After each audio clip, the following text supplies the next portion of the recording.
Hi guys, it's Laree and thank you for checking out another video. In this video, I am going to be answering your questions from the comments. Hey guys, if this is your first time to my channel, welcome. Thank you for checking out this video. My name is Laree and I am the owner of Sew Into It. I teach kids and adults how to sew. And right now I am teaching completely online. So if you've been looking for a place to learn to sew online, check this out. Hey guys, join me live for a free tour of Sew Into It online. Take a look at your online sewing room and get an overview of the lessons you can take to achieve your sewing goals with Sew Into It. See the information in this video to reserve your spot. Hope to sew with you soon. So guys, there is a link in the description box below where you can save your space for that free tour. Okay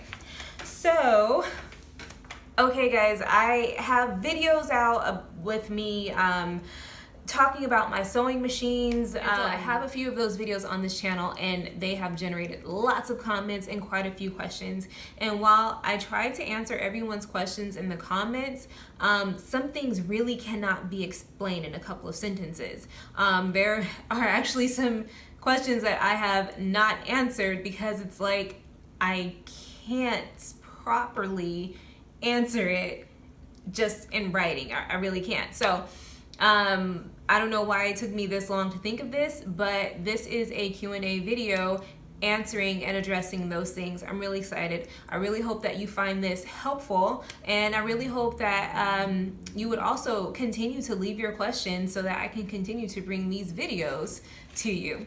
Okay, let's get into them. So this question comes from Joanne Cottle, and she says, my machine might not start sewing and all of a sudden it will start somewhere down the line. Any suggestions from anyone? It's very frustrating. I get to the end of the seam and nothing.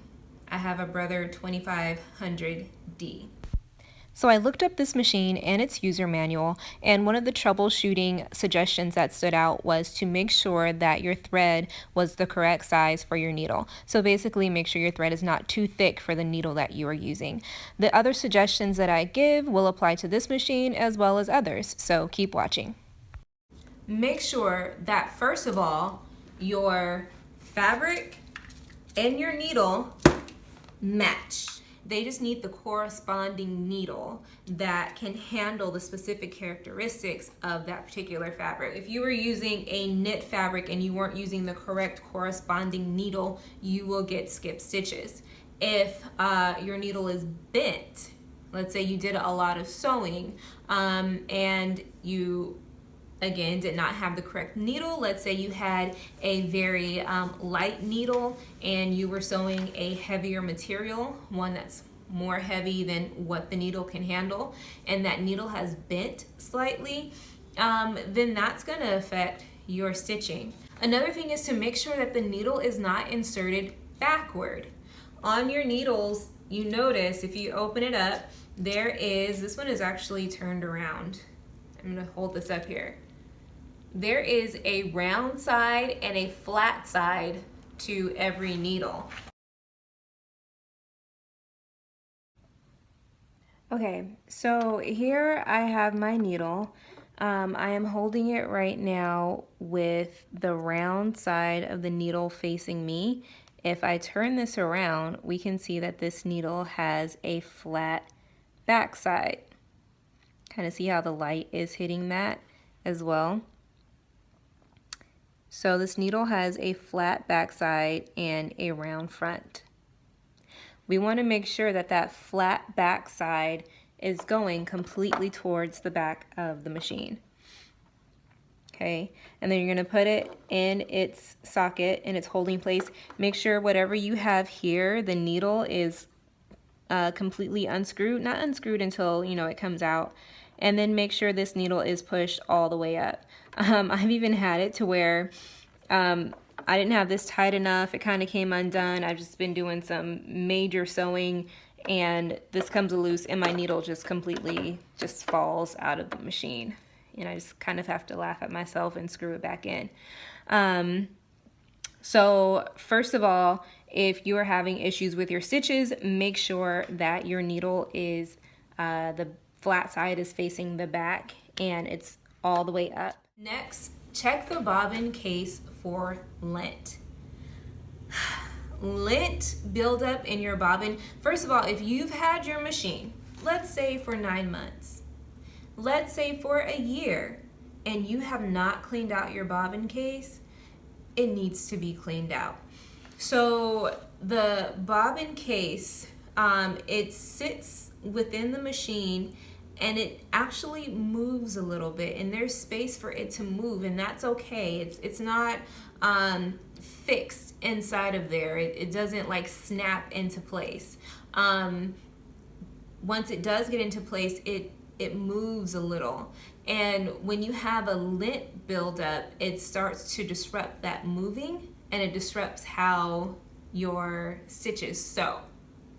Okay, so if you're seeing skip stitches, if you're seeing loopy stitches, then go ahead and take all of those parts out and try cleaning out the lint. My next question comes from Elena Shields, and it says, my sewing machine picks up the top thread, so the hook seems to be in time with the needle.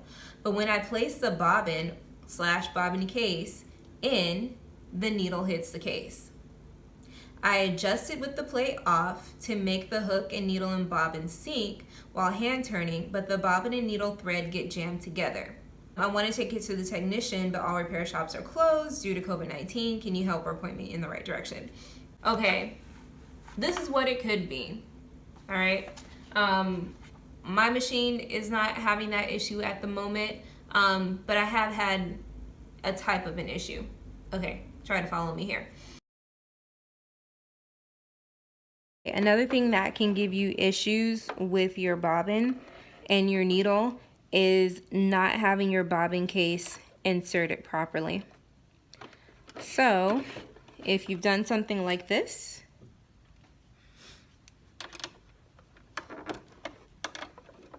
if you've taken all of this off,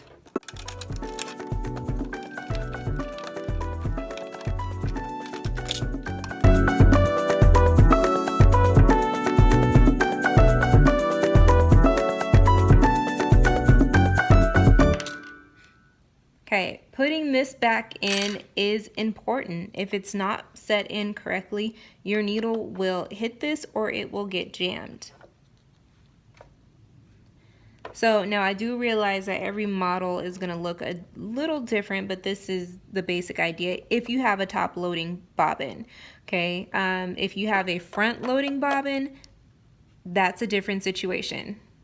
I don't have any front loading bobbin machines, though I have used them extensively. I don't have any here at where I am to demonstrate, but just keep in mind a front loading bobbin is different from a top loading bobbin. And yes, most front loading bobbins are industrial machines, but there are some, even some brother machines that are home sewing machines that are front loading. Okay, so I want to put this back in. I need to put this back in.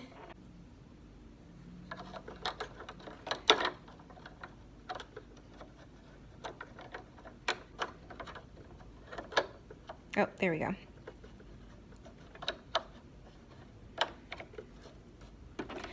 Okay, so the situation that I had was that you see how this separates from the rest of the machine.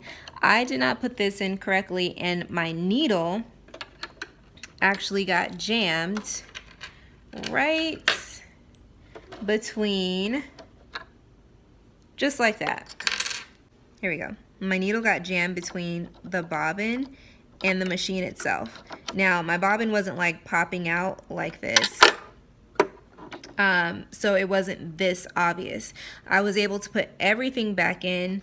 I put my actual bobbin into the bobbin case. I put the plate back on. I put the cover back on, and I still did not put this in correctly. So what began to happen is as this began to shift around, it was kind of doing a back and forth motion instead of kind of like a wobble motion.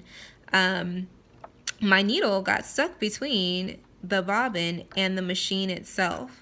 So if you're taking your machine apart and you're cleaning it, then be aware, make sure that this is in properly. Even if everything is lying flat, like it just kind of went flat right there, even if everything is flat and you're able to close everything, just sew cautiously afterward. Keep an eye out for anything jamming or sticking or anything, and just make sure that that is nestled in there the way it should be.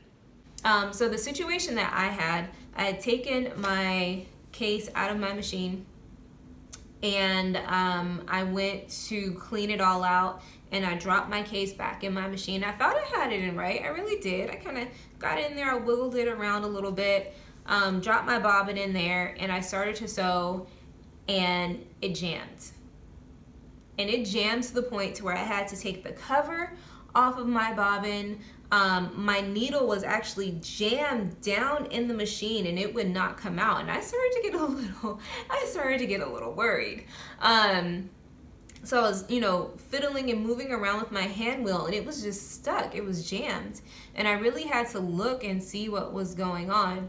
So I didn't put my bobbin case in right, and so I had to wiggle the bobbin case a little bit, work with the hand wheel until it all came loose, and then I had to take that bobbin case out completely and put it back in. That is my best answer. That's my best answer for that question right now. All right, guys, I really hope that was helpful to you. If I answered your questions today, let me know in the comments below. If you have another question for me that I can answer in a later video, also leave that one down below. All right, guys, to find out more about my sewing supplies or my sewing lessons, check the information in the description below. There will be links that will take you to the appropriate pages to get the information that you need. Guys, thank you for checking out another video, and I hope to sew with you soon. Bye.